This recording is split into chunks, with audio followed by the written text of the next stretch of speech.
भारतीय reserve bank ने चालू वित्त वर्ष की पहली द्विमासिक मौद्रिक समीक्षा बैठक में प्रमुख नीतिगत दर रेपो में लगातार 11वीं बार कोई बदलाव नहीं करते हुए इसे 4% के निचले स्तर पर कायम रखा। केंद्रीय बैंक ने रूस यूक्रेन युद्ध की वजह से बढ़ती महंगाई के बीच आर्थिक वृद्धि को समर्थन देने के लिए अपने रुख को यथावत रखा है। नीतिगत दर यथावत रहने का मतलब है कि बैंक कर्ज की मासिक किस्त में कोई बदलाव नहीं होगा।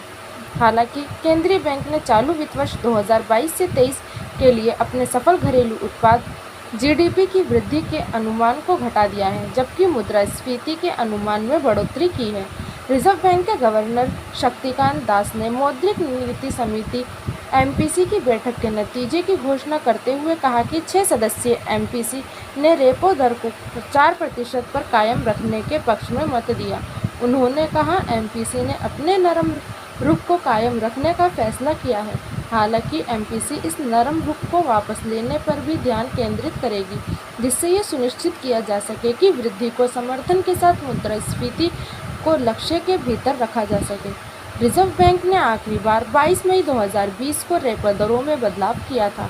इसके साथ ही केंद्रीय बैंक ने रिजर्व रेपो दर को भी 3.35% पर कायम रखा है। रेपो दर पर रिजर्व बैंक वाणिज्यिक बैंकों को फौरी ज़रूरतों को पूरा करने के लिए कर्ज देता है, जबकि रिजर्व रेपो दर के तहत बैंकों को अपना पैसा रिजर्व बैंक के पास रखने पर ब्याज मिलता है। एमपीसी ने चालू वित्त वर्ष के लिए आर्थिक वृद्धि दर के अनुमान को घटाकर 7.2% कर दिया है। फरवरी की मौद्रिक समीक्षा बैठक में एमपीसी ने आर्थिक वृद्धि दर 7.8% रहने का अनुमान जताया था। इसके साथ ही केंद्रीय बैंक ने चालू वित्त वर्ष में मुद्रास्फीति के 5.7% के स्तर पर रहने की संभावना जताई है। इसके 4.5% पर रहने का अनुमान लगाया गया था। दास ने कहा, आर्थिक गतिविधियां अभी महामारी पूर्व के स्तर की तुलना में शायद ही बढ़ी हैं, लेकिन इनमें लगातार सुधार हो रहा है। उन्होंने कहा कि केंद्रीय बैंक इस साल से तरलता को वापस लेने की शुरुआत करेगा। प्रणाली से तरलता या नकदी को कई साल में वापस लिया जाएगा। रिजर्व बैंक ने बैंकिंग प्रणाली से अत्यधिक नकदी को सोखने के लिए एक नए साधन की घोषणा की है। इसके तहत तरलता समायोजन सुविधा के दायरे को 50 आधार अंक दिया गया है। दास ने कहा कि युद्ध की वजह से वैश्विक अर्थव्यवस्था में बड़ा बदलाव हुआ है और जिस तथा वित्तीय बाजारों में अत्यधिक उतार चढ़ाव देखने को मिल रहा है। उन्होंने कहा, हमारा रुख सतर्कता बरतने के साथ इसके भारत की वृद्धि, मुद्रास्फीति और वित्तीय स्थिति पर पड़ने वाले प्रतिकूल असर से निपटने वाला होना चाहिए।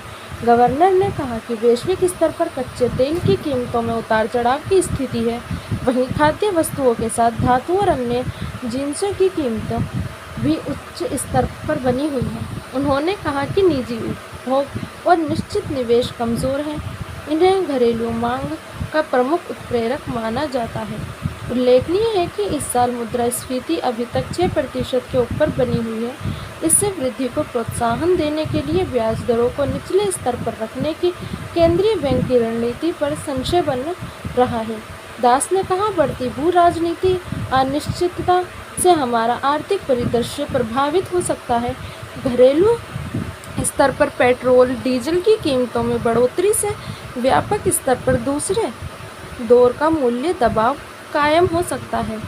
गवर्नर दास ने कहा कि केंद्रीय बैंक किसी नियम से बंधा नहीं है। उन्होंने कहा, अर्थव्यवस्था के संरक्षण के लिए रिजर्व बैंक सभी उपलब्ध साधनों का इस्तेमाल करेगा। उन्होंने कहा कि भारतीय अर्थव्यवस्था नई एवं बहुत बड़ी चुनौतियों से जूझ रही है। उन्होंने कहा कि भारतीय अर्थव्यवस्था में पर्याप्त विदेशी मुद्रा भंडार मौजूद है और रिजर्व बैंक इसे सभी चुनौतियों से बचाकर रखने के लिए काम करेगा।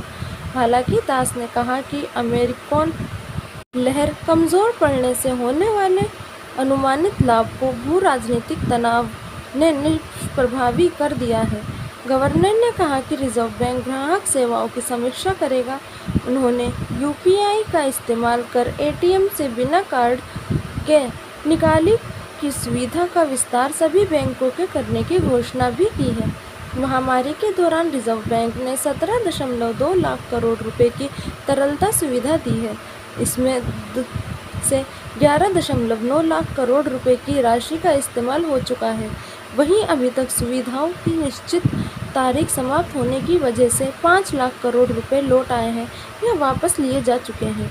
दास ने कहा कि रिजर्व बैंक कोरोना काल में प्रणाली में डाली गई अतिरिक्त नकदी को कुछ साल में धीरे धीरे वापस लेगा।